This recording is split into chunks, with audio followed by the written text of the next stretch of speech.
আজ আমি আপনাদেরকে উড়িষ্যার একটি ট্র্যাডিশনাল রেসিপি করে দেখাবো, যার নাম ঝুঙ্ক পখালো। ধনী কিংবা গরিব, ছোট কিংবা বড়, ও যে কোনো সিজনেই এটা খাওয়া যায়। বিশেষ করে যদি এটা গরমে খাওয়া হয় তো পেট ও মন দুটোই শান্তি পায়। তো চলুন বেশি দেরি করে না শুরু করছি আমার আজকের রেসিপি। হ্যালো ফ্রেন্ডস, আমি পিনু কুকুর পিনুতে আপনাদের সবাইকে স্বাগত। সবার প্রথমে আমি বানাবো মাটির হাঁড়ির দই দেওয়া ঝুঙ্ক পখালো। তার জন্যে আমি একটা মাটির হাঁড়িতে আগে থেকে জল গরম করতে দিয়েছিলাম। জলটা ভালো করে গরম হয়ে গেলে এর মধ্যে দিয়ে দিতে হবে 300 গ্রাম চাল। একটু বেশি কোয়ান্টিটির জল নেবেন, যাতে ভাত হওয়ার সময় জল কম না পড়ে। আর ভাতটাকে একটু নরম করেই করবেন, যার দ্বারা পখালো খেতে খুবই ভালো লাগবে। আমাদের এখানে ভাত হয়ে গেছে। এবার ভাতের ফ্যানটাকে বের করে নিতে হবে, কিন্তু ভাতের সম্পূর্ণ ফ্যানটাকে বের করবেন না, যেন অল্প ফ্যান থাকে। ভাতের ফ্যানটা বের করা হয়ে গেলে এর মধ্যেই দিয়ে দিতে হবে জল। জলটা বেশি করে দেবেন, যাতে ভাতটা জলের মধ্যে ডুবে যায়। জলটা দেওয়ার পর একটু মিশিয়ে নিতে হবে। এবার আমি ভাতটাকে 12 থেকে 15 ঘন্টার জন্য রেখে দেবো। 15 ঘন্টা বাদ আমি ঝুঙ্ক পখালো রেডি করে নেব। তার জন্য আমি ওই পখালোর মধ্যেই দিয়ে দিচ্ছি 200 গ্রাম টক দই। টক দইটা দেওয়ার পর আমি একটা তড়কা তৈরি করে নেব। তার জন্যে আমি একটা তড়কা প্যানে দিয়ে দিচ্ছি 3 চামচের মতো সর্ষের তেল। তেল গরম হয়ে গেলে দিয়ে দিতে হবে হাফ চামচ সর্ষে, হাফ চামচ জিরে, 2টো শুকনো লঙ্কা আর কারি পাতা। এই সব কিছুর ফ্লেভারটা তেলের মধ্যে চলে এলে গ্যাসের ফ্লেমটাকে অফ করে দিয়ে এই তরকারিটাকে পখালের মধ্যে দিয়ে দিতে হবে। তারপর মিশিয়ে নিতে হবে। ব্যাস, আমাদের ঝুঙ্ক পখালো রেডি। এবার আমি তৈরি করে নেব বড়ি চূড়া। তার জন্যে আমি একটা কড়াইতে দিয়ে দিচ্ছি 4 চামচের মতো সর্ষের তেল। তেল গরম হয়ে গেলেই দিয়ে দিতে হবে বড়ি। আমি এখানে বিউলির ডালের বড়ি নিয়েছি। এবার আমি বড়িটাকে কিছুক্ষণের জন্য ভেজে নেব। দেখুন, বড়ির মধ্যে একটা কালার চলে এসছে। এবার বড়িটাকে কড়াই থেকে তুলে নিতে হবে।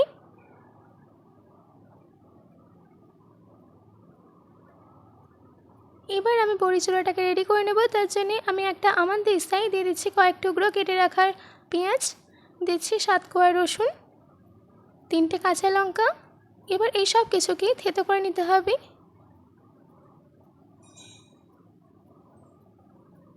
ভালো করে থেতো করা হয়ে গেলে এর মধ্যে দিয়ে দিতে হবে ভেজে রাখা বড়ি, দিচ্ছি স্বাদ মতো নুন। এবার এই সব কিছুকে ভালো করে আবারও থেতো করে নিতে হবে। ব্যাস, আমাদের বড়ি চূড়া রেডি।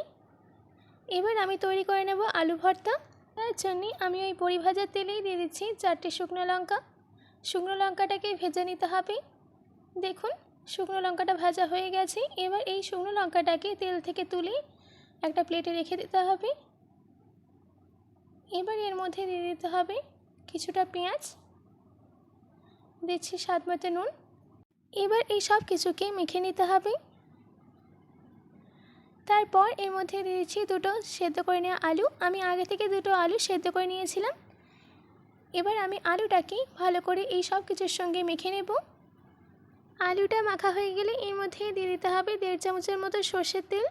সর্ষের তেলটা দেওয়ার পর আলুটাকে আবারও ভালো করে মেখে নেব। ব্যাস, আমাদের আলু ভর্তা রেডি। এবার আমি তৈরি করে নেব কলমি শাক ভাজা। তার জন্যে আমি কলমি শাকটাকে আগে থেকে কেটে ভালো করে ধুয়ে রেখেছিলাম। এবার আমি কলমি শাকটাকে ভেজে নেব। তার জন্য আমি ওই শুকনো লঙ্কা ভাজার তেলেই দিয়ে দিচ্ছি হাফ চামচ সর্ষে, হাফ চামচ জিরে, 2টো শুকনো লঙ্কা। এবার এই সব কিছুকে 10 সেকেন্ডের জন্য ভেজে নিতে হবে, যাতে এদের ফ্লেভারটা তেলের মধ্যে চলে যায়। এবার এর মধ্যেই দিয়ে দিতে হবে কেটে ধুয়ে রাখা কলমি শাক। কলমি শাকটা দেওয়ার পর ভালো করে মিশিয়ে নিতে হবে। তারপর এর মধ্যে দিয়ে দিতে হবে স্বাদ মতো নুন। নুনটা দেওয়ার পর কলমির শাকটাকে আবারও ভালো করে মিশিয়ে নিতে হবে। তারপর লো ফ্লেমে 5 মিনিট রান্না করে নিতে হবে। 5 মিনিট পর দেখুন আমাদের কলমি শাকের কোয়ান্টিটিটা কতটাই কমে এসছে। এবার আমি এর মধ্যে অ্যাড করে দিচ্ছি থেতো করে নেওয়া রসুন। আমি এখানে 7 কোয়া রসুন থেতো করে নিয়েছিলাম। এবার এই সব কিছুকে আবারও 1 মিনিট ধরে ভেজে নেব। ব্যাস, আমাদের কলমি শাক ভাজা রেডি। এবার আমি তৈরি করে নেব ডাঁটা আলু ভাজা। তাই জন্যে আমি এখানে আলুটাকে খোসা সহ এইভাবে কেটে নিয়েছি। আলু আর ডাঁটাটাকে ভালো করে ধুয়ে আমি পরিষ্কার করে নিয়েছি। এবার একটা মিক্সি জারের মধ্যে দিয়ে দিচ্ছি 3 চামচের মতো সর্ষে, দিচ্ছি 1 চামচ জিরে, 4টে শুকনো লঙ্কা, 12 কোয়া রসুন। এবার এর মধ্যে অল্প পরিমাণে জল দিয়ে একটা ফাইন পেস্ট রেডি করে নিতে হবে। দেখুন আমি পেস্টটাকে রেডি করে নিয়েছি। এবার আমি কড়াইতে দিয়ে দিচ্ছি 3 চামচের মতো সর্ষের তেল। তেল গরম হয়ে গেলে দিয়ে দিচ্ছি হাফ চামচ সর্ষে, হাফ চামচ জিরে, দিয়ে দিচ্ছি রাফলি করে কেটে রাখা পেঁয়াজ। আমি এখানে একটা মিডিয়াম সাইজের পেঁয়াজ ইউজ করেছি। এবার আমি পেঁয়াজটাকে মিডিয়াম ফ্লেমে ট্রান্সলুসেন্ট হওয়া অবধি ভেজে নেব। দেখুন পেঁয়াজটা ট্রান্সলুসেন্ট হয়ে গেছে। এবার এর মধ্যে দিয়ে দিচ্ছি কেটে রাখা আলু। এবার আলুটাকে কিছুক্ষণের জন্য প্রায় 2 থেকে 3 মিনিটের জন্য ভেজে নিতে হবে। তারপর এর মধ্যে দিয়ে দিতে হবে বেটে রাখা সর্ষে। এবার এই সর্ষেটাকে আলুর সঙ্গে ভালো করে মিশিয়ে নিন। প্রায় 3 মিনিটের জন্য এই আলুটাকে সর্ষে বাটার সঙ্গে ভালো করে কষিয়ে নিতে হবে। তারপর এর মধ্যে দিয়ে দিতে হবে হাফ চামচ হলুদ গুঁড়ো, হাফ চামচ লঙ্কা গুঁড়ো, স্বাদ মতো নুন। এবার এই সব কিছুকে ভালো করে মিশিয়ে নিতে হবে। তারপর এর মধ্যে দিয়ে দিতে হবে মিক্সি ধোয়া জল। আবার ভালো করে মিশিয়ে নিচ্ছি।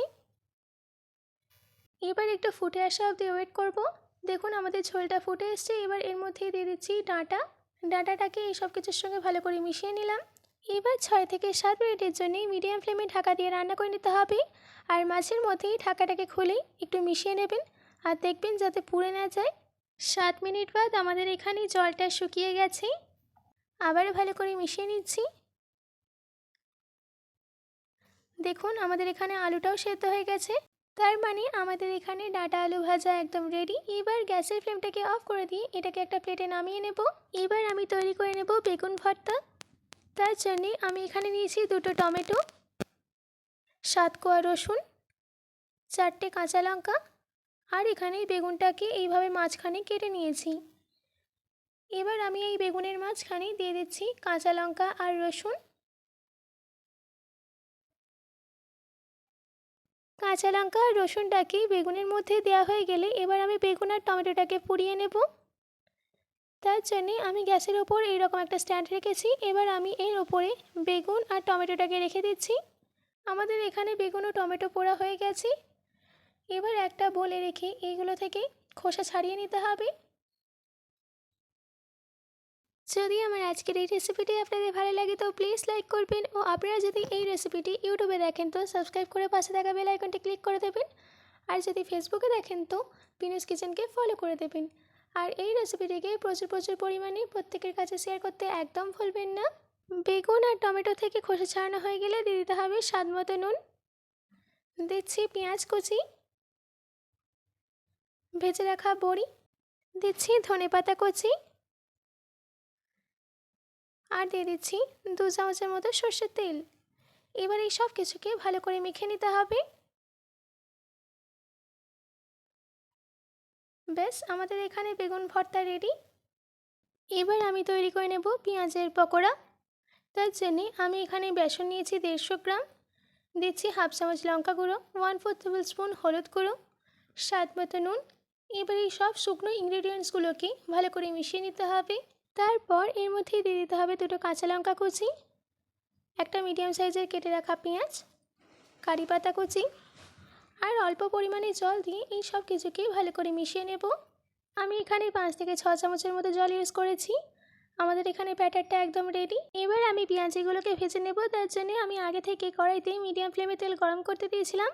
এবার গ্যাসের ফ্লেমটাকে লো করে এইগুলোকে আমি তেলের মধ্যে দিয়ে দিচ্ছি। তারপর একটা গোল্ডেন ব্রাউন কালার আসা অবধি এটাকে ভেজে নিতে হবে।